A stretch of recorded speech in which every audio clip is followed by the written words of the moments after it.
so many hooks here. Which one matches my yarn? If you've got the same problem, come here. I've got the solution.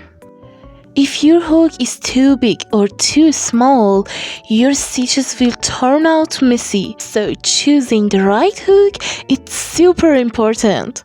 There are two ways to find the right hook size. 1. The yarn label usually tells you which hooks fit best. If it gives you a number, you can use that size or go half a size smaller or bigger.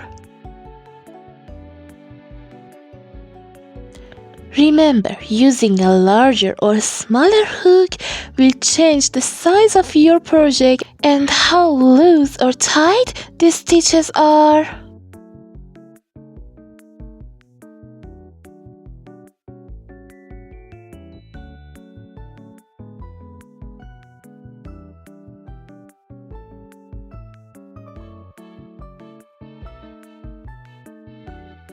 The next method is for when you've lost the yarn label.